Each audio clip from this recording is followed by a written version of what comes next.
There are nights when even the strongest walls seem to listen, when truth lingers in the air and silence weighs more than any verdict. Inside a New York brownstone where intellect reigns supreme, a single visit shatters routine and awakens something dangerous, a secret long buried beneath logic and pride. In this house, words can wound, and even victory can feel like guilt. Before we begin, I'd love to know where in the world you're tuning in from, and what time it is for you right now. Let me know in the comments. Let's begin the story. When the phone rang that morning, I was in the middle of deciding whether Fritz's omelette had too much tarragon, or I was just irritable. The voice on the other end belonged to a man who introduced himself as Mr. Pennington from New World Press. He said his firm required an immediate consultation with Mr. Nero Wolfe on a literary matter of exceptional importance. Literary matters and exceptional importance usually travel on separate trains, but I played along. Wolfe hates the telephone like he hates exercise, so I passed the message along expecting the usual grunt of refusal. Instead, he surprised me. He said, "Tell him 11 o'clock will do." Just like that. No inquisition about fees, subject, or sanity. I looked at him. He didn't look up from Horace, but the corner of his mouth twitched, and not the pleasant kind of twitch. Wolfe never accepts spontaneous appointments. The man schedules even indigestion. "All right," I said. "A literary emergency at 11. Should I lay out the red carpet or the bear trap?" "Neither," he said. "Both would be redundant." That was my first hint something in this literary matter had already wormed its way into his thoughts. The punctual knock at 11 didn't belong to a publishing clerk or a man from the press. It was distinctly feminine, the kind that knows doors open for it. When I ushered her in, Mrs. Eleanor Vale looked like she'd been designed by an editor with a taste for understatement. Grey suit, a small hat, and eyes that could file a manuscript down to its bones. She handed me a sealed envelope, as if it contained plutonium. "For Mr. Wolfe. Confidential." Wolfe rose half an inch in his chair, which for him is a standing ovation. His eyes flicked from the envelope to her face and back. "Madam, I do not consult on fiction." "This isn't fiction," she said smoothly. "It's truth waiting to be printed, perhaps even truth you helped conceal." That line made me blink. Wolfe's shoulders stiffened. For once, his bulk didn't look like confidence. It looked like armor. I stood by, pretending to dust the globe stand. She had brought more than a manuscript. She'd brought disturbance, neatly bound and sealed. When Wolfe gestured for her to sit, it wasn't hospitality. It was containment. Mrs. Vale began her pitch with the practiced rhythm of someone who sells ideas for a living. Her late husband, she explained, had been a scientist. She was editing a book about his work, but certain documents implied another mind had guided his corrections. She wanted Wolfe to confirm authenticity. Wolfe listened, fingers steepled, eyelids half-masked. When she slid the manuscript across the desk, he didn't touch it. He said, "No." Just that, one syllable, final as a door slamming. She blinked, offended. "You haven't even looked at it." "I do not need to," he said. "The premise is unsound. I offer no commentary on dead men's reputations." I knew that tone. It was the same one he used when someone offered him canned soup. Still, something in his expression betrayed him. There was a tightness at the jawline, a flare of nostrils. Subtle, but for Wolfe, practically a confession. Mrs. Vale leaned forward, voice softer. "You knew my husband, didn't you?" That earned her the faintest tremor of his lips, almost a grimace. I didn't have to ask again. I'd seen that look before, when a ghost from Wolfe's past came calling and found him unprepared. She tried another tack, polite but pressing. "Mr. Wolfe, this manuscript involves a matter of record. You were once consulted privately during the investigation. It was never made public, but I have letters." "You presume too much," Wolfe said, voice low and perfectly enunciated, always a dangerous sign. "I presume only that your discretion," she replied. makes you ideal for ensuring truth is not lost again. That one landed. Wolfe's hand clenched on the arm of his chair. His voice sharpened. Madam, truth is rarely lost. It is more often drowned in zeal, sentiment, or greed, and I will not fetch it from such depths again. She rose, stiffly, gathering her papers. Then you leave me no choice.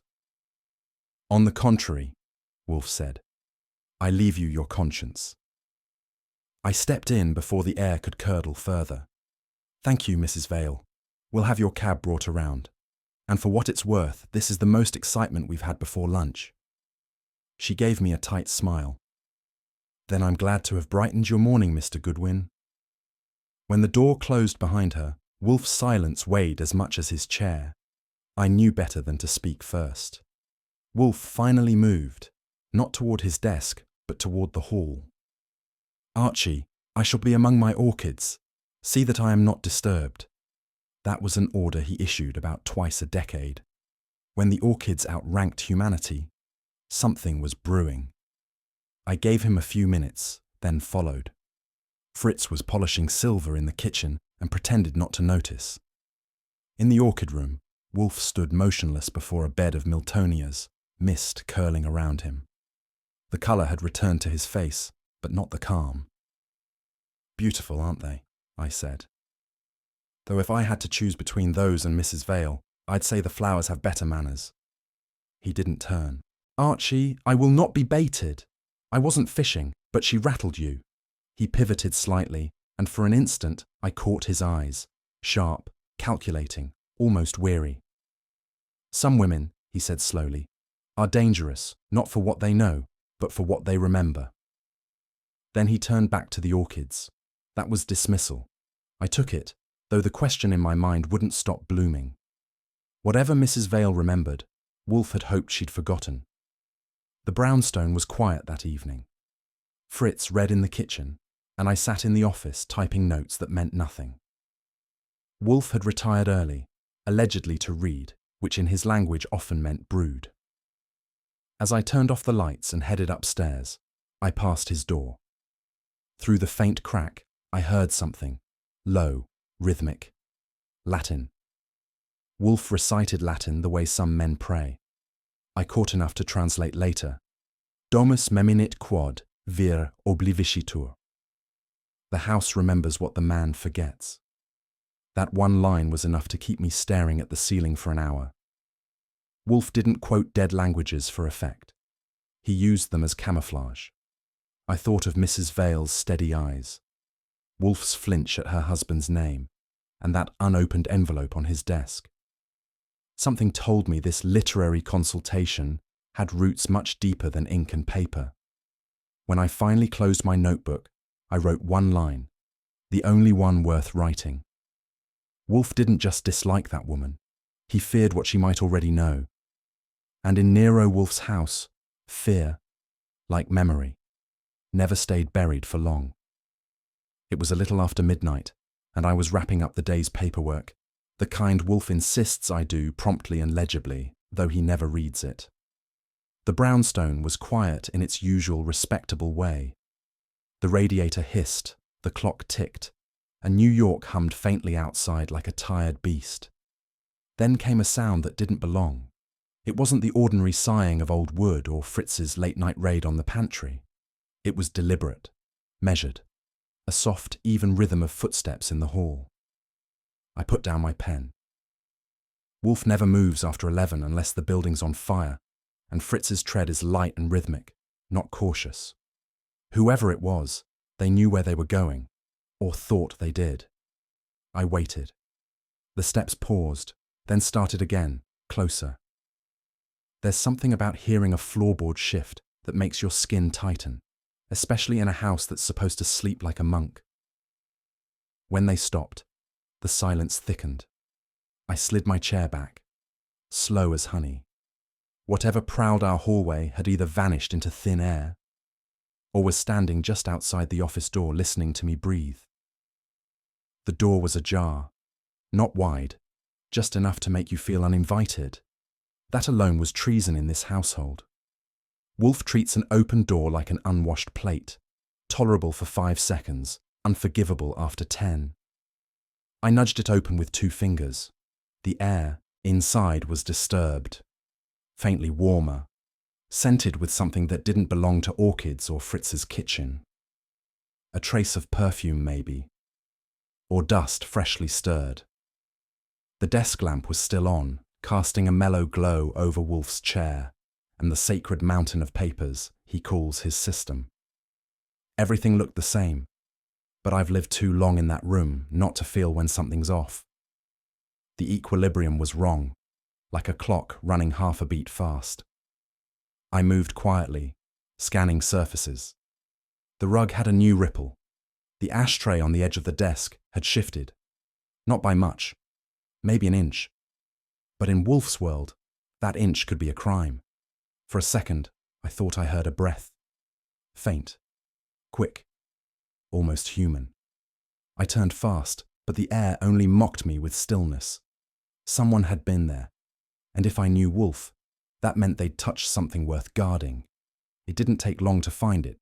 Wolfe's top right drawer, the one he keeps locked with a custom double latch that even burglars would call over-engineered.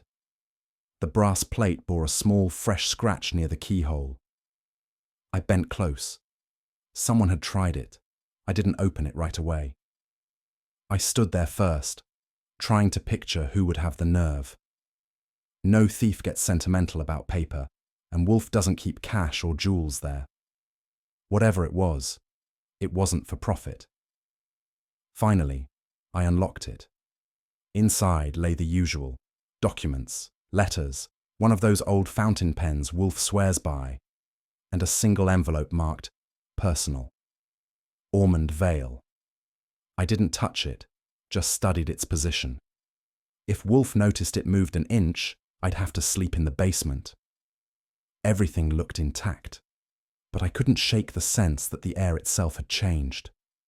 Something intangible had been lifted, not an object, but an idea. I shut the drawer, locked it again, and took one long look around the office. I've seen murders, betrayals, and double crosses, but nothing feels quite as personal as a trespass inside Wolfe's Brownstone.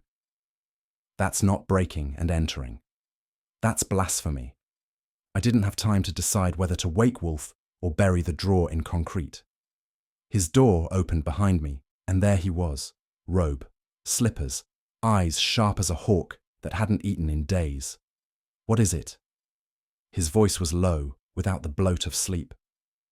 Footsteps, someone in the hall, and this. I gestured toward the drawer. He crossed the room, each step slow but precise. Wolfe moves like a man who refuses to waste even inertia. He bent over the drawer, ran a thumb along the scratch, then straightened. Nothing missing? Not unless someone stole your self-respect and left the rest. He ignored me, unlocking the drawer himself, rearranging papers that didn't need rearranging. His lips moved once, barely. A word I couldn't catch. Then he relocked it, pocketed the key, and stood very still. I waited for an explosion. Instead, he said, "Archie, cease prowling. It was nothing." "Sure, a phantom locksmith." "Precisely."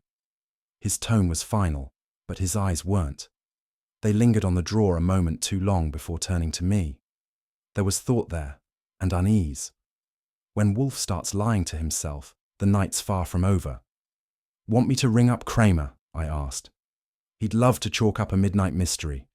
"No," Wolfe said. "You will not." His voice was harder than the brass on that drawer. "Wolfe, somebody sneaked into your office. That's not a coincidence. We had a visitor today who—" He cut me off.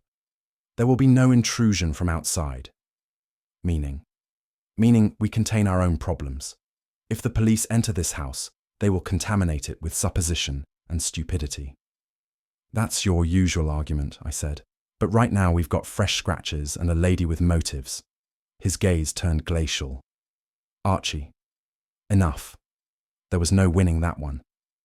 When Wolfe shifts from sentences to single words, the discussion's over. I took my notebook, pretending to jot something, mostly to hide irritation. He returned to his chair, poured himself half a glass of beer, and sipped it as though that could rinse the unease from his mouth. I'd seen him angry before, but this wasn't rage. It was fear wearing the mask of control. And that's a rarer sight than a voluntary walk in Central Park. I didn't press. I just marked the moment. Something inside that drawer was worth protecting, or confessing. The house had gone still again. Wolfe dismissed me with a grunt, so I headed upstairs, notebook under my arm, ears open. The Brownstone at night usually feels like a monastery. That night, it felt like a witness. Halfway up the stairs, a faint creak came from near the orchid room. Not loud, but distinct. I stopped, listening. Nothing followed. Just the low hum of the heating system, steady and self-satisfied. I told myself it was the wood settling, but the idea didn't stick. The air carried something else, an almost imperceptible vibration, like the building itself was holding its breath. I turned back once, looking down at the closed office door. Behind it, Wolfe was still sitting, probably pretending to read while his mind chewed itself raw. The Brownstone had always been our fortress, airtight, orderly, inviolable. But that night, I felt something new. It wasn't protecting us anymore. It was listening. When I reached my room, I wrote a line in my notes before turning in. When a house starts whispering, it's never about mice. It's about secrets. And in Wolfe's house, secrets don't whisper long. They wait for the right question, and then they answer. Breakfast at the Brownstone isn't just a meal. It's a constitutional right. Fritz guards it with the fervour of a Swiss watchmaker, and Wolfe treats it as sacred liturgy. That morning, we were halfway through scrambled eggs that deserved a diplomatic medal when the doorbell rang. Once, twice, then a third time, sharp and nervous. Fritz gave me the look of a man insulted by modern civilization. At this hour? I shrugged, pushed back my chair, and went to answer. The voice outside was unmistakable, clipped, urgent, and female. Mr. Wolfe, I must see him. At once. Mrs. Eleanor Vale. The woman who'd left Wolfe rattled enough to hide in his orchids had decided to return before digestion was complete. I ushered her in, noting her pale face and trembling hands. When I told Wolfe who was waiting, he scowled into his coffee as if the cup had betrayed him. Pfoy, show her in. That's Wolfe for. I'd rather face a firing squad, but I'll do it sitting down. I knew breakfast was over, and possibly, so was peace. She entered as if chased by her own shadow. No preamble, no greeting. Just that small parcel clutched to her chest like it contained her last argument with God. Wolfe rose half an inch, which for him counts as a show of respect, and gestured her toward the red leather chair. You have returned, madam, he said, his tone halfway between resignation and sarcasm. I presume you bring completion, not repetition. Her lips parted, but no words came. She sat, pressed the parcel to her lap, and drew a shaky breath. There were unfinished matters, Mr. Wolfe, things that shouldn't have been left unsaid. The words sounded rehearsed, but the tremor in her voice didn't. I noticed her eyes darting to the cup Fritz had placed beside her, untouched. Wolfe frowned. Then say them, madam. She tried, opened her mouth, closed it again. A bead of sweat rolled down her temple. I think, she whispered, then gasped softly, as though the next word cost her air. Whatever she meant to finish, she never did. She pitched forward, not dramatically, just a sudden, final slump, the parcel sliding from her lap, the coffee cup toppling beside her. Fritz gasped from the doorway. I caught her shoulders before she hit the rug. Too late. Wolfe's face went from irritation to something far rarer. Fury. Not the loud kind, the cold, precise sort that could chill a volcano. He said nothing as I checked her pulse. There wasn't one. Her lips were slightly blue, her fingers rigid around the chair arm. Fritz, pale as flour, stammered that she hadn't touched the coffee, only lifted the cup once to inhale the aroma. Wolfe's voice was low. "Remove nothing. Not the chair, not the cup." I straightened, nodded, and glanced toward him. He stood motionless, eyes fixed not on the body but on the desk, as though insult had taken human form and dared to die in his office. A dead woman in Wolfe's chair was bad enough. A dead woman connected to his past. That was personal, and personal was something Wolfe didn't handle well. The first thing I did was call for an ambulance. The second, out of habit and decency, was Kramer. Wolfe didn't object until I hung up. Then he glared at me as if I'd announced a piano recital in his orchid room. "Why?" "Because, genius, you've got a corpse in your chair. That's not the kind of thing we bury quietly." His eyes were narrow, dangerous slits. "Mr. Goodwin, the presence of police here before thought has preceded order is intolerable. I'll take my chances. Kramer's coming." "Indeed." He leaned back, steepling his fingers. "Then I suggest you prepare your answers carefully. He will assume you poisoned her coffee. Failing that, he will accuse me." "Lucky me," I said. "I'll make sure he starts alphabetically."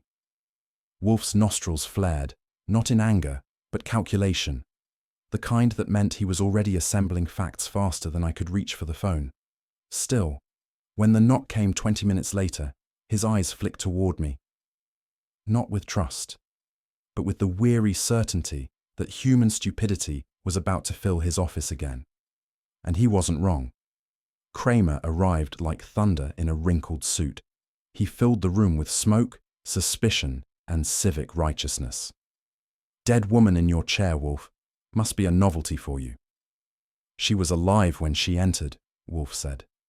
"Your observation is redundant." I gave him the rundown, timing, the parcel, the coffee. He didn't like my answers any better than my tie. "Who made the coffee?" he barked. "Fritz," I said. "And before you ask, I drank from the same pot. Still vertical." He turned to Wolfe. "You didn't touch it?" "No," Wolfe said, "though I may shortly if you continue to waste breath." Kramer's face went the color of overripe tomatoes. "You think you can play grammar games with me? There's a corpse here." "I think," Wolfe said, "you may learn more by examining that parcel she brought than by insulting my syntax." Kramer glared, gestured for his men to start searching, and muttered something about fancy-tongued fat men. It was going exactly as I predicted, until the glint of gold caught his eye. Kramer bent over the desk, squinting. Then, with the satisfaction of a fisherman feeling a bite, he plucked something up between his thick fingers. "Well, look at this." He held out Wolfe's gold pen, heavy, elegant, with his monogram engraved on the barrel. It was lying right beside the cup, like a signature on a confession. I stayed quiet. There are moments when humor is suicide. "Recognize it?" Kramer asked. "Obviously," Wolfe said. "I bought it." "And it was next to the poisoned drink. Convenient." Wolfe's brows lifted. "You presume, Inspector." "Yeah? Then tell me how it got there." Wolfe looked at him with pure contempt. "You might first establish whether poison was used, then perhaps concern yourself with the disposition of pens." Kramer grunted. "You always have a mouthful of words when you should have a mouthful of truth." Wolfe turned away, effectively, ending the conversation. I'd seen that move before, when he decided someone wasn't worthy of a second syllable. Kramer glared at me instead. "Well, Goodwin, you better hope this pen doesn't write your boss's obituary." I didn't blink. "If it does, Inspector, I'll make sure you sign it." And that, as they say, was the start of our morning. Because if there's one thing worse than finding a corpse in Wolfe's chair, it's finding Wolfe's pen beside it. By noon, the Brownstone looked less like a home and more like occupied territory. Kramer had done it properly. A man stationed at the door, another posted by the back, and a standing order that nobody moved a toe without permission. He enjoyed it. You could tell by the way he chewed his cigar, as though each puff was a legal victory. Goodwin, he said, if you or your boss so much as sneeze in the wrong direction, I'll call it obstruction. Then I'll try to restrict my sneezing to the approved corners, I told him. He gave me a glare that could have melted the wax on Wolfe's seal. Smart mouth, you'll need it where you're headed. Home confinement, I said, already there. He snorted and stomped off toward the office, leaving me with the distinct feeling that if Wolfe didn't hang for this, I might be the consolation prize. Wolfe naturally refused to rise to the occasion. He simply instructed Fritz to serve lunch as usual, as though being under siege was a mild inconvenience, like running out of beer. It was only later I realized that Wolfe's calm wasn't defiance, it was retreat. He vanished to the orchid rooms after lunch, where the air smelled sweeter than any courtroom. I followed, half out of habit, half to make sure he hadn't dissolved into petals. He stood at the far bench, hands steady, eyes lowered, misting the Miltonias as though each bloom could absorb his guilt, or whatever passed for guilt in Wolfe's vocabulary. Kramer's men are still turning the office upside down, I said. You're missing the show. I have no taste for circuses, he replied without looking up. Funny, you're the star act. His jaw tightened. Archie, I have endured enough buffoonery for one morning. There was a weight in his voice I hadn't heard before. The man who normally dissected humanity as if it were a dull frog now sounded like someone who'd become his own experiment and didn't care for the results. For once, I left him alone. Watching Nero Wolfe hide among orchids wasn't just sad, it was wrong, like watching a general dig trenches after the war's already lost. I found Fritz in the kitchen, polishing silver the way most people recite prayers. He looked up, pale around the eyes. They were unkind, Mr. Goodwin, he said quietly. Inspector Kramer's men. They asked if I poisoned the coffee. Don't take it personally, I said. Kramer accuses people the way normal men say good morning. He sighed. No stranger entered this house, I swear it. Yet. His fingers tightened on the cloth. The cellar door. I did not check it before dawn. It could have. He stopped, catching himself. Could have what? I pressed. He shook his head. Nothing. I'm foolish. I heard a sound, perhaps a delivery truck, perhaps nothing. That perhaps hung there like a ghost with an agenda. I told him to sit tight and left him to his polishing. Fritz wasn't a liar by trade, but nerves make bad witnesses. And if someone had slipped through that cellar before sunrise, we were all standing on thinner ice than Wolfe's patience. When the house went quiet again, I did what any loyal assistant would do under police lockdown. I disobeyed direct orders and poked around. Wolfe's drawer had been locked again, but not tightly enough to stop me. Inside, the usual clutter. Ledgers, correspondences, and notes in Wolfe's tight, methodical script. Beneath those, one envelope marked, Personal, Vale. I slid it open carefully. 3 letters, old enough for the paper to have yellowed at the folds. The handwriting was masculine, rigid, the kind that belonged to a man who believed punctuation was moral discipline. The tone was worse, self-righteous, clipped, and full of the kind of wounded pride that usually ends up making headlines. Each line reeked of judgment wrapped in civility. Whoever Dr. Ormond Vale was, he'd written not as a friend, but as a man on trial, appealing to the only jury he respected. Wolfe. I didn't understand much yet, but I knew this drawer didn't just hold paper. It held confession, and probably one Wolfe would rather burn than read again. The letters told enough to sketch the ghost. Ormond Vale, scientist, patriot, accused fraud. During the war, he'd been charged with falsifying research for the government. Officially, the case disappeared. Unofficially, he had help. The first letter begged Wolfe's counsel. The second, his silence. By the third, Vale's tone changed. Not plea, but warning. Something about moral compromise and the cost of protection. It wasn't hard to fill the gaps. Wolfe had once stepped into a mess of wartime secrets and scientific pride, and it had left him marked. Mrs. Vale's visit suddenly made sense. She hadn't come with a manuscript. She'd come with a reckoning. I leaned back in Wolfe's chair, reading that last stiff signature. The ink had faded, but the weight hadn't.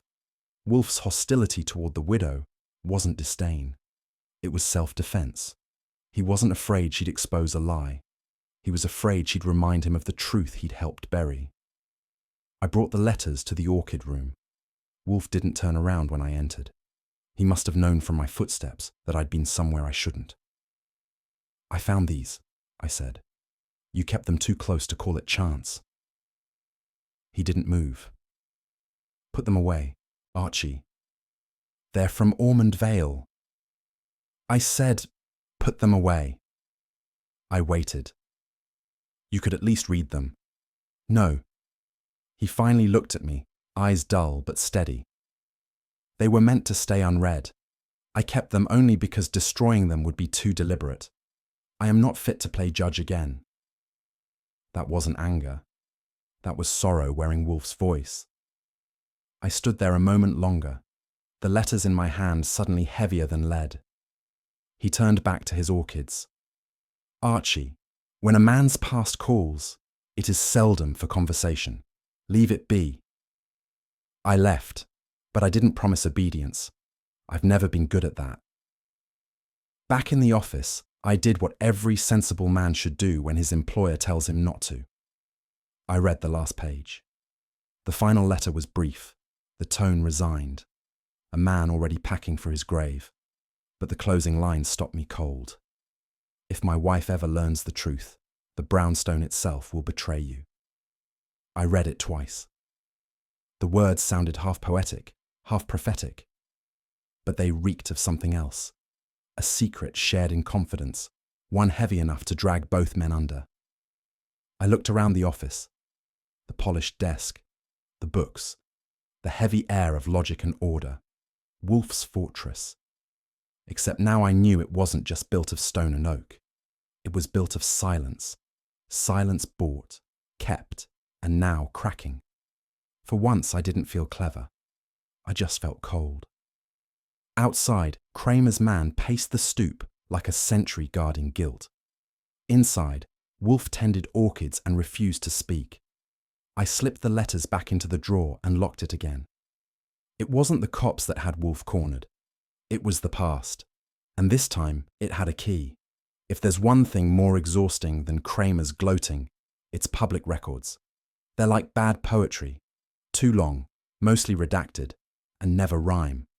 By mid-morning, I'd called half of Washington, 2 archivists, and 1 sleepy Navy clerk who thought confidential was a synonym for I don't feel like looking.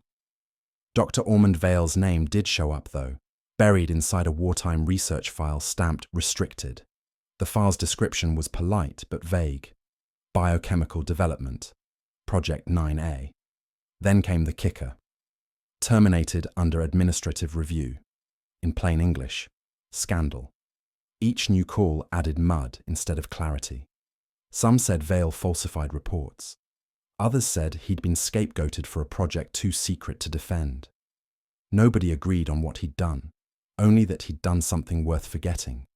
It was one of those histories written in erasures. By the time I hung up, I had the uneasy feeling that Wolfe hadn't just known Dr. Vale. He'd known where the bodies or the test tubes were buried. And if the government had tried to forget, Wolfe had done the opposite. He'd remembered too well. The next layer was uglier. Dr. Vale's disappearance wasn't official. It was bureaucratic. He'd been neither cleared nor convicted, just quietly erased. A suspension without end. One report mentioned a private arrangement that allowed him to avoid prosecution in exchange for silence. No one knew who brokered it, but the language, consulted by a civilian intermediary of considerable discretion, had a familiar odour. I didn't need a crystal ball to picture the intermediary. Large, sedentary, articulate, and allergic to publicity. If Wolfe had arranged Vale's escape from disgrace, it wasn't for money. He'd have done it for something rarer, intellectual kinship, and that, I thought grimly, was worse. A man will forgive himself for being bribed. It's harder when the currency was respect. I jotted the details into my notes, underlined no official death record, and leaned back. Dr. Ormond Vale hadn't vanished. He'd been hidden. And I was beginning to think Nero Wolfe had built the hiding place. I didn't have time to decide what that meant, because Wolfe chose that exact moment to interrupt. "Archie," he called from the plant rooms, "how many inflorescences has Cattleya labiata produced this season?" That was his equivalent of waving a white flag with Latin on it. I went up. He was misting orchids, his expression blank enough to pass for calm. "4," I said, "and before you ask, I haven't poisoned them with curiosity." He grunted. "You are prying again." "Sure. You leave a corpse, 3 secrets, and a stack of government records on my conscience. What did you expect me to do? Take up knitting?" He ignored that, shifting a pot slightly. "You would do well, Archie, to respect boundaries. Plants thrive on attention. Men do not." That was Wolfe's version of a warning shot, but the way his hand lingered on the orchid stem betrayed something. Not anger, but remembrance. He could distract himself with petals and Latin all he wanted. The truth was sprouting faster than anything in that room, and I was done pretending not to notice. When a case starts smelling like history, I go to the people who lived long enough to misremember it. I called Hank Ferrell, once a reporter, now a retired man with too many opinions and not enough deadlines. "Hank, ever hear of Ormond Vale?" He chuckled. "The wartime alchemist? Yeah. Half the papers called him a genius, the other half called him a traitor. Depends which side of the aisle you sat on." "Any mention of who defended him?" "That's the funny part," Hank said. "There was this consultant, foreign-born, heavy-set, talked like he'd swallowed a law book and resented the taste. Couldn't stand fools. Made a speech about ethics and intelligence, something about the duty of reason. Whole room hated him for it. That cinched it. You could search the globe and never find another man who could weaponize vocabulary like Nero Wolfe." I thanked Hank and hung up. If Wolfe had once stood between Ormond Vale and ruin, that meant Eleanor Vale hadn't just come to stir guilt. She'd come to finish something her husband, and Wolfe, had left unresolved. When I came back upstairs, Wolfe was waiting in his chair, arms folded, eyes half shut. The classic pose of surrender that usually hides a counterattack. "I presume," he said, "you've concluded your archaeological dig through history's refuse." "Just brushing off a few bones," I said. He inhaled slowly. "Archie, there are moments when intellect serves morality, and moments when it only disguises it. The distinction is seldom clear at the time." That line landed like a confession wrapped in a proverb. "So, which was it with Dr. Vale?" I asked. He looked at me, almost kindly. "The less said of the dead, the better." "Except they don't always stay that way," I said. He didn't answer. His eyes drifted toward the orchids again, as though the blossoms might finish his sentence. That was the thing about Wolfe. When he refused to argue, it didn't mean you'd won. It meant he'd already judged himself and found the verdict inconvenient. It was after dinner when Fritz came to me, timid, holding a dish towel like a shield. "Mr. Goodwin," he said, "may I speak to you privately?" That tone always means trouble. He perched on the edge of a chair. "Many years ago I delivered a parcel. Mr. Wolfe asked me to take it personally, to a man named Dr. Vale. I remember the address, 43rd Street, near the river. I thought it was a book, perhaps papers. He was very anxious that day, more anxious than I have ever seen him." "What did he say?" "Only, it must not be opened by anyone but him." I leaned back. "And you didn't ask what it was?" He looked horrified. "Mr. Goodwin, one does not pry into Mr. Wolfe's errands." "No," I said. "One just ends up delivering history in a paper parcel." He flushed, muttered an apology, and retreated to the kitchen. I sat there, staring at my notes. The ghosts in this case didn't come out of graves. They came by special delivery. Some skeletons rattle in closets. Ours file tax returns and get delivered by Fritz. If there's one thing I've learned about living in Nero Wolfe's Brownstone, It's that the devil doesn't just live in details. He's alphabetized, labeled, and stored in glass jars. After lunch, I decided to do something productive, which, under the current state of lockdown, meant pretending to be a responsible citizen. So I went through Wolfe's supply cabinet, the sanctum where he kept everything from linseed oil to liquids that could kill a horse, or revive one, depending on dosage. Everything was in its place except one item, a small vial that should have been on the orchid treatment shelf. The label was familiar: pyridine compound, Belgian origin. Expensive, rare, and, according to Wolfe, as temperamental as a duchess. I stood there, tapping the empty spot with my finger, feeling the kind of unease that doesn't come from missing furniture. That vial wasn't something Fritz would touch, or I'd be cleaning his fingerprints off the ceiling. And Wolfe, he didn't lose things, ever, which meant if something that dangerous had gone missing, someone had helped it find a purpose, and I had a sick feeling I already knew what that purpose was. I found Wolfe upstairs, behind his desk, staring at an open book, with all the concentration of a man trying not to think. "The pyridine compound," I said. "One vial short." His eyes flicked up. For a moment, the air between us thickened, not with anger, but with something older. Then he sighed. "Yes, it is mine, imported at great expense from Liège. And yes, it is perilous, if misused." Define perilous. 2 drops, ingested, would produce organ failure. 4 would suffice for certainty. He said it like he was reciting a weather report. But there was an edge to his calm.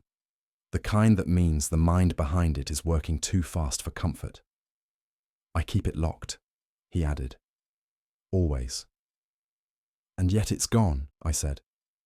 He closed the book gently. "Then either the lock was circumvented, or I've committed an error. The first is criminal. The second, intolerable." I gave him a look. "You're saying someone inside did it?" He didn't answer. He didn't have to. Wolfe's silence has many dialects. That one translated to, "I fear you're right." It wasn't a task I relished. Questioning Fritz about loyalty was like interrogating a hymn. Still, facts were facts. He was in the kitchen, slicing bread with precision that would have made a surgeon envious. "Mr. Goodwin," he said, "you look as though you've come to accuse." "Not accuse," I said. "Clarify. Who's had access to the storage room lately?" He stopped cutting. "Only Mr. Wolfe and myself." "No deliveries? Repairs? Stray diplomats looking for fertilizer?" He shook his head, then frowned, as if the thought itself wounded him. "I am always careful. Always. Even this week." His eyes dropped to the breadboard. Yes, except..." He hesitated. That pause was a confession wrapped in courtesy. "Except what?" I pressed. "Except that yesterday, before luncheon, I left the door open while fetching the tray for Mrs. Vale. I thought..." He stopped, swallowed. "I thought I heard Mr. Wolfe calling." But Wolfe hadn't called, and now Fritz was pale as milk, staring at the bread knife like it might absolve him. I told him to keep his chin up, but I didn't believe my own advice. When the truth won't walk to you, you go to it. I returned to the library, the same room where Mrs. Vale had turned a cup of coffee into an obituary. The tray still sat on the side table, the porcelain gleaming under the lamplight. I'd seen it a dozen times already, but now I looked, with a different filter, not for clues, but for hands. Whose hands had touched what? Fritz's prints, mine, Wolfe's, all accounted for. But the route from the kitchen to the library was as straight as any line of logic. Somewhere along that line, poison had been introduced. The coffee pot showed no residue, the sugar bowl was clean, and the spoon, that harmless bit of silver, had been polished twice since the incident. Every object told the same story. Routine. Which meant the danger wasn't in what had changed, but in what hadn't. It was domestic, intimate, something that slipped past caution disguised as habit. And that, in Wolfe's house, was the deadliest disguise of all. Upstairs, the orchid rooms were buzzing softly, the sound of 100 humidifiers keeping secrets. Wolfe stood among them, hands behind his back, motionless. For a man who measured life by order and pattern, he looked like both had deserted him. The orchids, his pride, now seemed like silent witnesses at a funeral. He didn't turn when I entered. "Archie," he said, "a fortress is impregnable only until the man who built it falters." "That's poetic," I said, "but not helpful." "It is both." He turned then, eyes dark. "There is no fortress against folly, not intellect, not vigilance. One lapse, one trust misplaced, and the walls crumble." He touched a petal, almost gently. "These blooms thrive because I control every variable, yet even here, rot begins unseen." I wanted to ask whether he was talking about orchids or people. I didn't. When Wolfe starts quoting morality to his flowers, it's not for their benefit. It's his way of saying the walls had already cracked, and he blamed himself for the draft. Fritz was gone to market, and Wolfe had retreated to his chair, leaving me to clean up after dinner, a novelty that ranked slightly below root canal. I stacked the plates, muttering about equality in the workplace, when something caught my eye. Under the top plate, folded neatly, was a slip of paper, no bigger than a playing card. Wolfe's handwriting was unmistakable, broad, deliberate, the ink dark and precise. It said only, "I was wrong to trust her, that's all." No name, no date, no flourish. Just that one line, quiet as confession and twice as heavy. I read it again, and the chill went deeper than logic. Her. Did he mean Eleanor Vale? The dead woman who'd poisoned his peace as much as herself? Or someone still alive under his roof? The kitchen suddenly felt smaller. The air carried the faint scent of broth and something colder, fear disguised as familiarity. I slipped the note into my pocket, intending to confront him later. But for the first time in years, I hesitated. In Wolfe's house, nothing moved without his leave, except, apparently, betrayal. It was a new experience to walk into the kitchen and find Fritz Brenner staring at untouched bacon. Usually the man looked at food the way priests look at relics, with reverence, devotion, and a faint suspicion you weren't worthy of it. But that morning, he sat at the table, pale and distracted, as if the pan itself had betrayed him. "Fritz," I said, "if you're auditioning for the role of Hamlet, you've got the wrong stage. Bacon waits for no man." He started, blinked, and tried for composure. "Good morning, Mr. Goodwin. Mr. Wolfe is not yet down?" "Not yet, but if he finds breakfast cooling, we'll both be casualties." He didn't answer. His hand trembled slightly as he reached for the coffee pot, then stopped halfway. That was when I knew this wasn't about food. Something had crawled into Fritz's conscience and set up housekeeping. And considering the last few days, I had a fair idea which ghost had paid the rent. It took time, and 2 cups of strong coffee, to coax words out of him. When they came, they arrived in pieces, like a man disassembling his own nerves. "She was here," he said finally. "That morning, Mrs. Vale, earlier than expected." That stopped me. "Before breakfast?" "Yes, she asked..." His voice broke, he steadied it. "She asked about an old package, one I had delivered long ago, for Mr. Wolfe." "What kind of package?"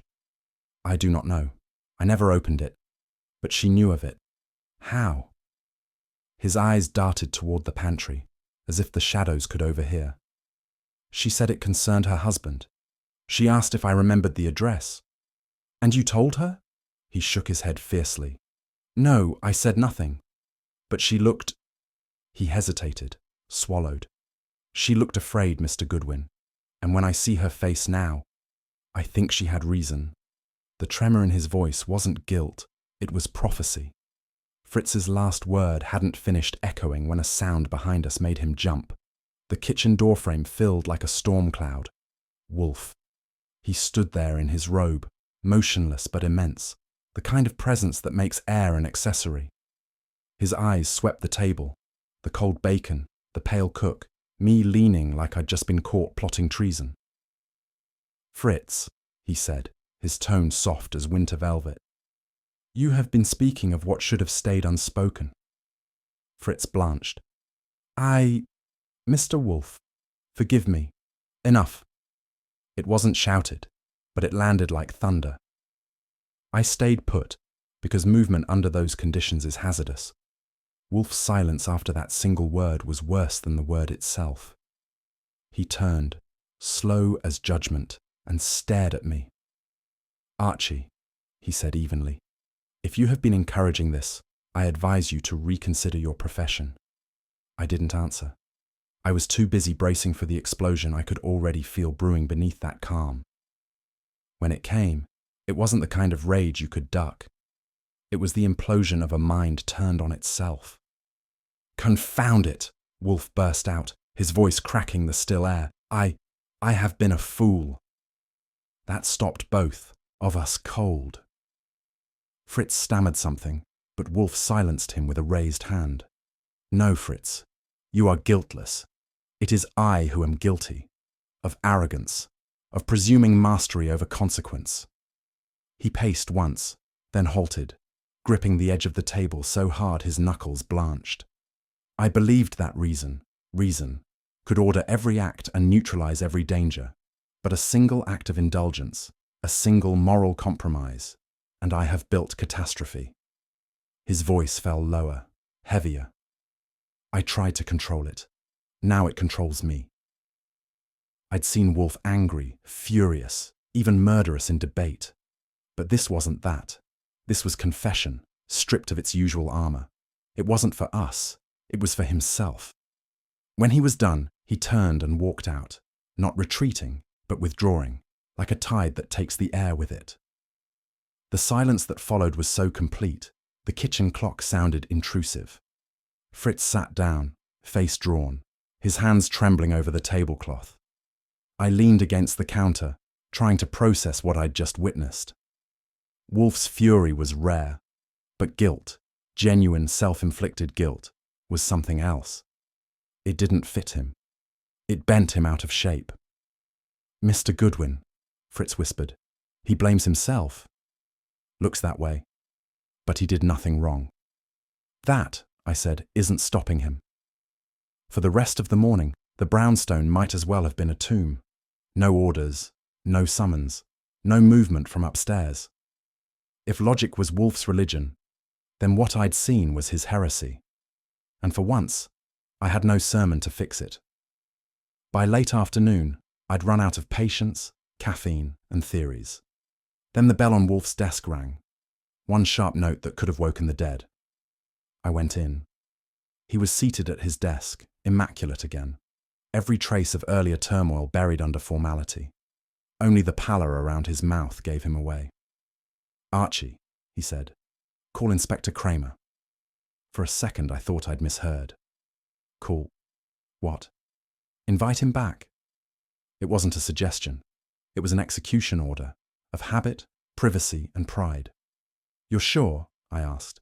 "Because Kramer's idea of hospitality is a warrant and a headache." He ignored me. "He will come," he said, "because I shall make it worth his while. Inform him that I have information regarding the death of Mrs. Vale." That was Wolfe, turning damnation into invitation. I picked up the phone, my pulse somewhere south of normal. When Wolfe asks the law inside his house, it's not surrender, it's declaration. He'd decided truth had finally earned the right to speak. And heaven help anyone who tried to interrupt it. It isn't often that Nero Wolfe invites the law into his home. Usually, it takes a warrant, a battering ram, or a miracle. So when Inspector Kramer showed up with two of his men, red-faced and suspicious, I had the distinct feeling I was watching one of those biblical events people later claim they didn't believe in. Wolfe had made the call himself, an act that ranked just below walking to Newark in terms of improbability. I'd already set out 3 extra chairs in the office, and the air had the kind of tension that doesn't need smoke to feel thick. Kramer marched in first, grumbling, This better not be a stunt, Goodwin. Would I ever, I said, and gestured toward the big man behind the desk. Wolfe was seated, upright and silent, a sheaf of papers on his blotter. The expression on his face wasn't anger or defiance or even satisfaction. It was something rarer, resignation backed by iron. Gentlemen, he said, I have summoned you because truth, though unwelcome, must occasionally be served, even in this house. And that was Wolfe's idea of small talk. Kramer lit a cigar like a man preparing for siege. Wolfe ignored him, which was polite under the circumstances. I shall read to you, Wolfe said, a document that arrived by post the day before Mrs. Vale's death. It was meant for publication, as you will hear. Its content concerns myself. He adjusted his glasses, and the rustle of paper sounded louder than traffic outside. I took a spot by the Globe Bar, neutral territory. The first words came out measured and heavy, like stones being set into place. Statement of intent by Dr. Eleanor Vale, concerning Nero Wolfe and the suppression of scientific truth. Even Fritz, listening from the hall, stopped breathing. Wolfe's voice didn't waver, but his fingers tightened on the paper. Each line accused him more directly. That he had once aided her late husband in concealing fraudulent wartime research, and later profited by ensuring the scandal never reached daylight. I'd heard of character assassination before, but this was a well-aimed artillery strike. And judging by Wolfe's expression, he'd known the shell was coming for a long time. He read without comment for another page, and if you'd walked in cold, you'd have thought Mrs. Vale had written scripture, precise, moral, and merciless. It accused Wolfe of intellectual betrayal, of hypocrisy masquerading as ethics.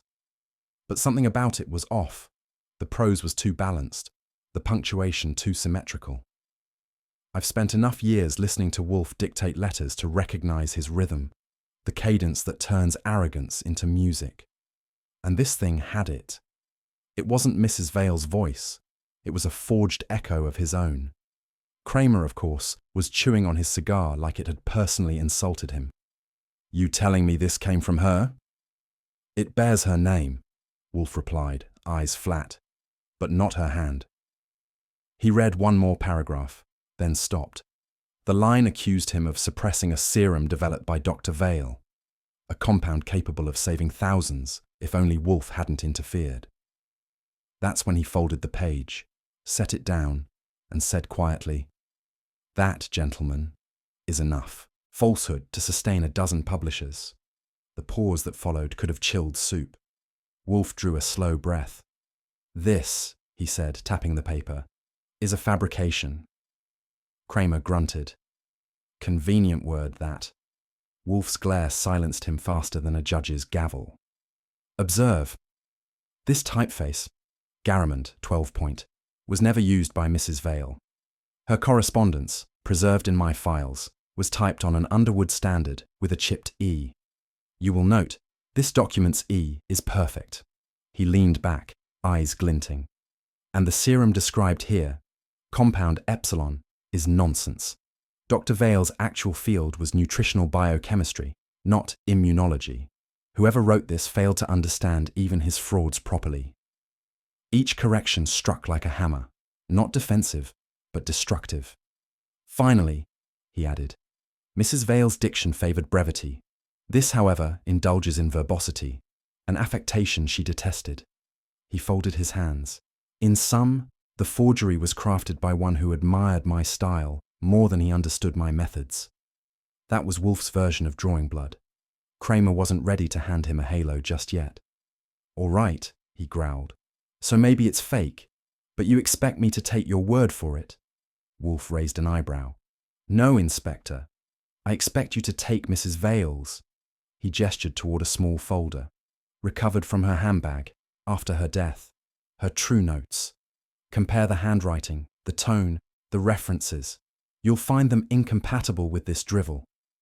Kramer flipped through the folder, squinting. So why send you the fake? To ensure my public destruction, Wolfe said evenly. A forged confession, timed to coincide with her death, implying guilt on both sides. It was calculated, precise, and...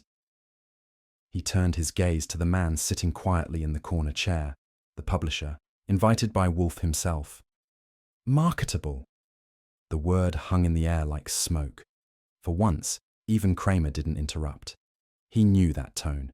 It meant Wolfe was steering the ship toward revelation, and all anyone else could do was hang on to the railing. Wolfe's attention fixed on the publisher, a man named Delmar Reed. Silver hair, silk tie, and the kind of nervous smile that makes you check your wallet. You commissioned Mrs. Vale's memoir, Wolfe said. You edited her drafts. You were, I believe, the one who insisted she add moral urgency. You also once came to me, years ago, requesting endorsement for a series of scandalous biographies. I declined. Reed's face paled like paper. That's absurd. I was humiliated, Wolfe continued smoothly. You told me then, one day, Mr. Wolfe, you'll learn what it feels like to be exposed. Kramer puffed once. You said that? Reed didn't answer, which was as good as a confession. Wolfe placed the forged document neatly before him. Your masterpiece, crafted to look like hers, written in my echo, published posthumously. A literary trap, exquisite, malicious, and fatally timed. Reed's throat worked, but no words came out. Wolfe leaned back, calm restored. You wanted vengeance, Mr. Reed. You merely disguised it as editing. Reed tried to stand, failed, and sat again. His colour was gone, his hands fumbling for his cigarette case like a drowning man for driftwood. She wanted to destroy you, he stammered. I only supplied the weapon, Wolfe finished. Mrs. Vale sought justice, you sought spectacle. Between you, you found death. That finished him. He sagged back, the kind of collapse that doesn't need a confession. Kramer grunted, flicked his cigar ash into my tray, and said, Take him in. His men moved without argument.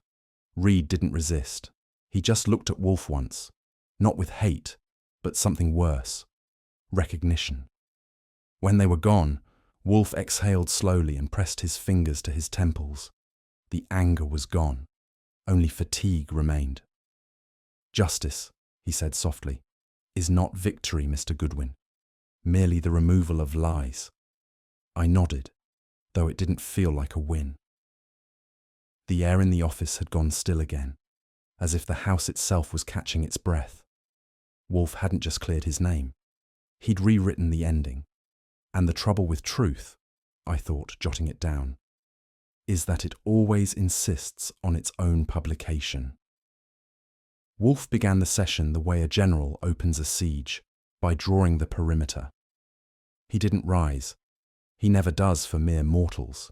Instead, he adjusted his chair a fraction and spoke in the tone that could sand varnish off mahogany. Mr. Reed, he said, before we proceed, we must establish our lexicon. You will answer directly. No speculation, no editorial embroidery. Words are weapons. Misuse constitutes perjury of intellect. Do you assent? Reed nodded stiffly, sweat already building under his collar. Kramer, pacing near the windows, muttered, What is this? A courtroom? No, Inspector, Wolfe replied. Merely civilization, which you are free to disregard.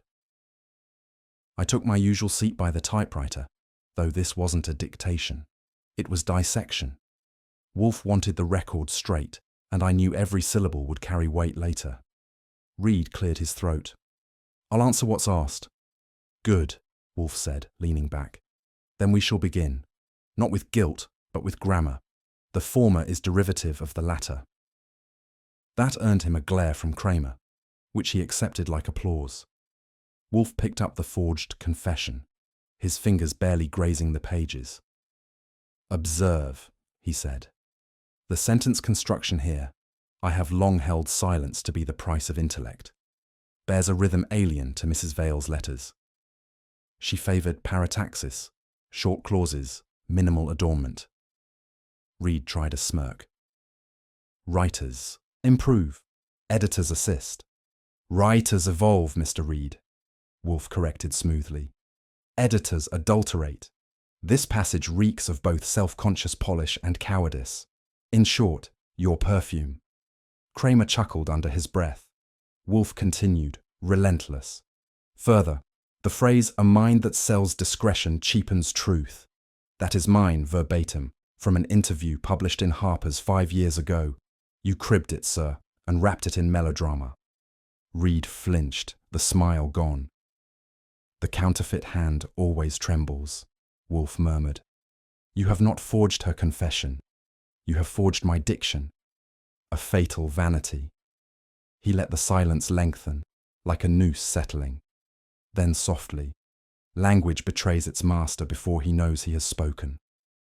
And in that moment, the room tilted Wolfe's way.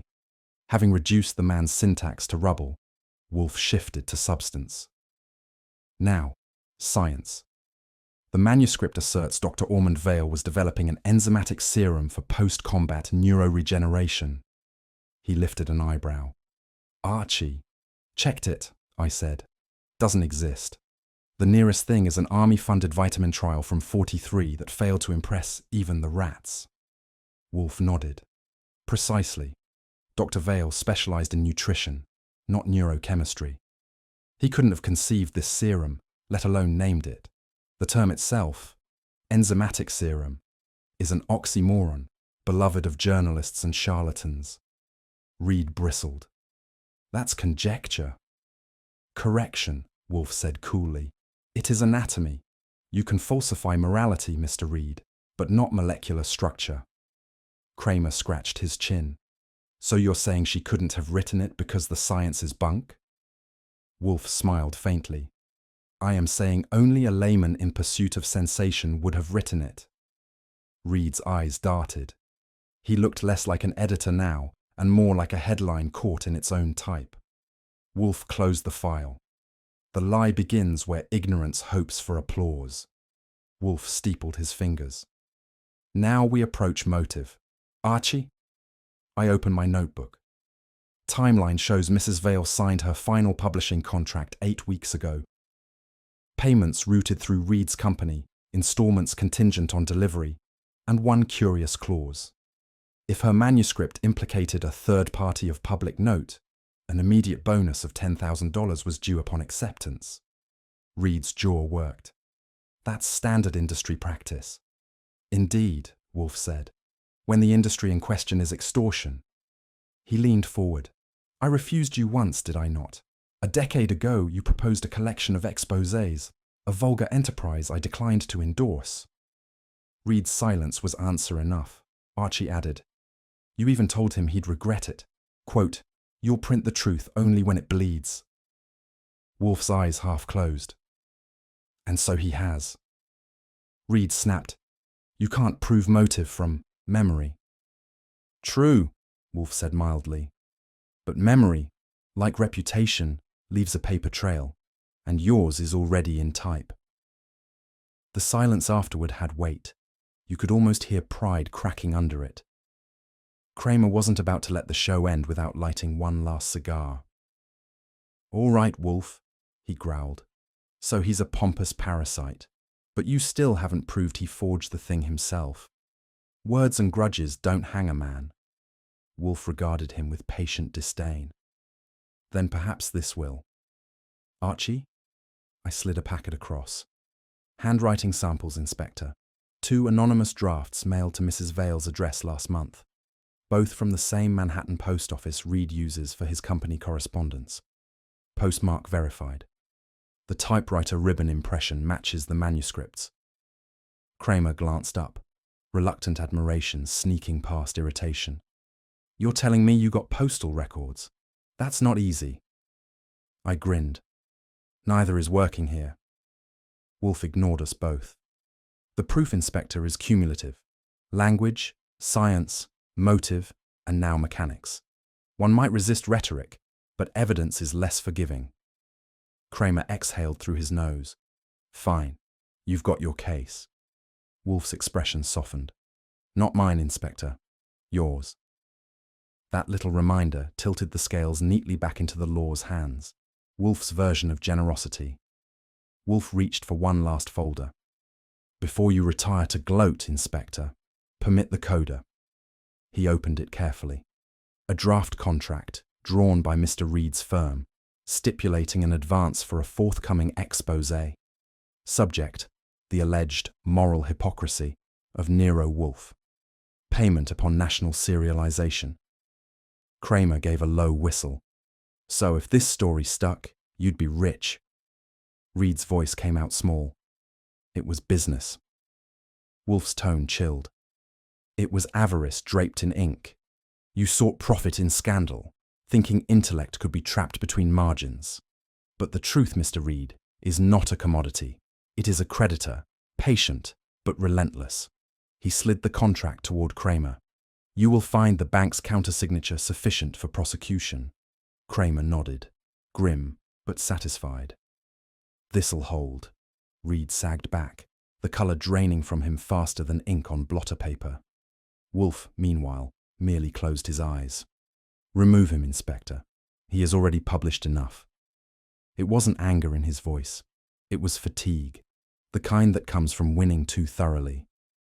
When the door shut behind Kramer and his men, the Brownstone exhaled like a patient after surgery. I said, so that's it? Case closed? Reputation polished? Villain in custody? Wolfe didn't look up from his desk. Pfui. Closure is a myth propagated by journalists. Truth, like yeast, continues to ferment. I grinned. Sure, but at least this batch won't explode in our kitchen. He allowed the faintest twitch of amusement. We shall hope. Then his tone turned final.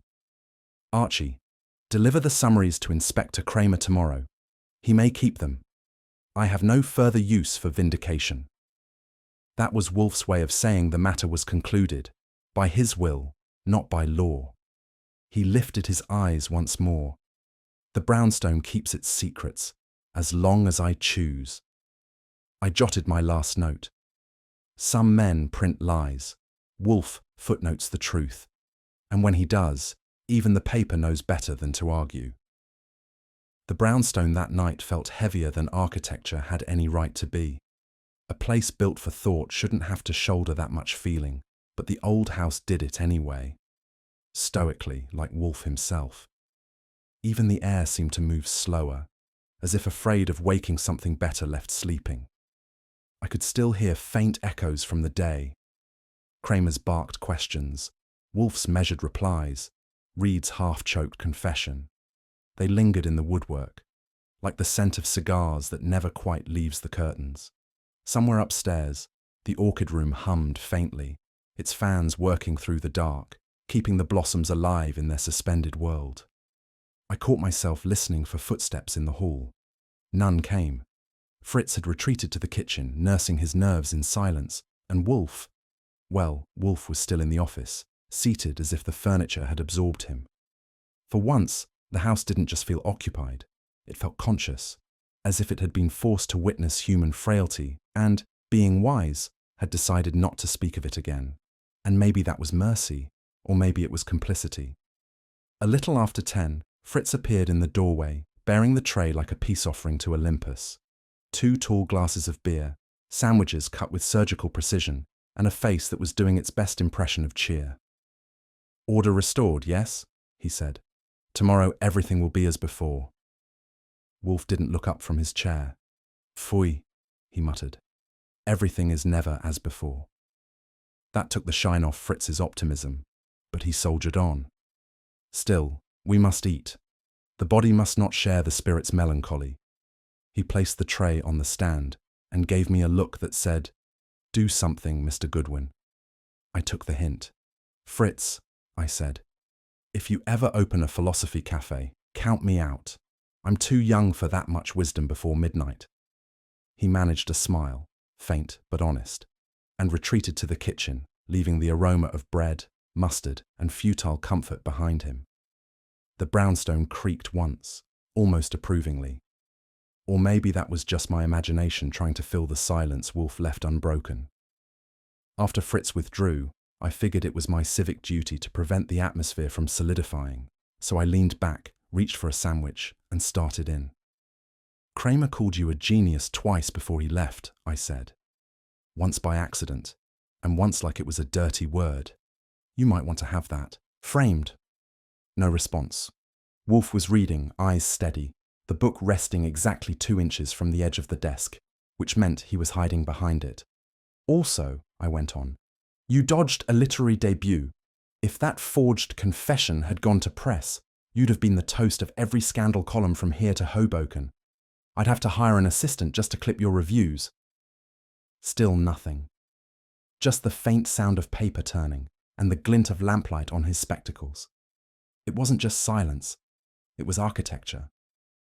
The man could build walls out of quiet faster than a mason could lay bricks. Finally, I sighed and said, "Suit yourself. But if you ever take a vow of silence, I quit. You're no fun to interpret." That earned me a grunt. Progress. Silence, as it turns out, can talk if you listen long enough. And what it said just then wasn't satisfaction. It was reckoning. I've seen Wolfe win cases before, dismantle liars, and parade logic like a victory banner. But tonight's silence wasn't the kind you wear after triumph. It was the kind that fits too well, because it's tailored by guilt. He'd saved his name, but not his peace. Every fact he'd exposed had pulled another thread loose in something he'd once believed unshakable, that intellect could stand clean apart from emotion. Mrs. Vale's death, her husband's ghost, the forged words that mimicked his own, they'd all pressed the same bruise. I don't pretend to know what went through his head. Wolfe keeps his emotions like he keeps his orchids, temperature controlled, out of reach. But the air told me enough. When a man like Wolfe admits the limits of reason, he doesn't speak it aloud. He just sits very still, while the silence does the arithmetic for him. And that's a sound I'd rather not hear again. At 11, Fritz returned, no knock, no question, and refilled Wolfe's glass without a word. Wolfe didn't stop him, which for him was practically gratitude. The gesture passed between them like a truce. No thanks, no forgiveness, just understanding. The kind that grows in places where apology would sound vulgar. I picked up my own glass and raised it. "To peace and orchids," I said. "Both require care, and neither lasts long enough." Wolfe inclined his head slightly, the faintest acknowledgement, and took a slow sip. Fritz lingered a moment, eyes on Wolfe, then retreated again, softer than before. The door closed behind him with a sound that could have been the house exhaling. For a while, the only noise was the gentle clink of glass on wood. I leaned back, looked at Wolfe and said, "You know, if you ever start charging for these performances, I'd like a cut." He didn't reply, but his lip twitched. For Wolfe, that's practically a standing ovation. When he finally rose and left for the plant rooms, I stayed behind in the office. The chair he'd vacated still held his shape, as if even gravity respected him enough to wait. I opened my notebook, the one I keep for the things that never make it into the reports, and wrote the closing line. The Brownstone didn't tell its secret, but I saw it in his eyes. I sat there, staring at the words until the ink dried. They felt heavier than any verdict I'd ever filed, because the truth, once it's found, doesn't set you free. It just changes your cell. The night outside was typical New York. Horns, wind, and distant argument. But in the Brownstone, there was nothing, not even the hum from upstairs. It was as if the house itself had closed its eyes. I put the pen down, shut the book, and let the silence have its way. In this house, truth doesn't echo. It just waits, patient as Wolfe himself. And between the orchids, the beer, and that maddening genius upstairs, I had the distinct feeling it wouldn't have to wait long. In the end, justice came quietly, not with triumph, but with the weary grace of truth, finally spoken aloud. The Brownstone returned to its rhythm, yet something in its silence had changed. Even Wolfe, unshaken by scandal or deceit, seemed to carry the weight of what reason alone could not absolve. Some secrets, once unearthed, do not fade. they simply find new rooms to haunt. What do you think? Was Wolfe seeking truth or forgiveness? Let me know your thoughts in the comments. And if you enjoyed the mystery, be sure to like the video, share it with someone who loves detective stories, and subscribe for more. Sometimes, even the sharpest minds can't escape the shadows of the past.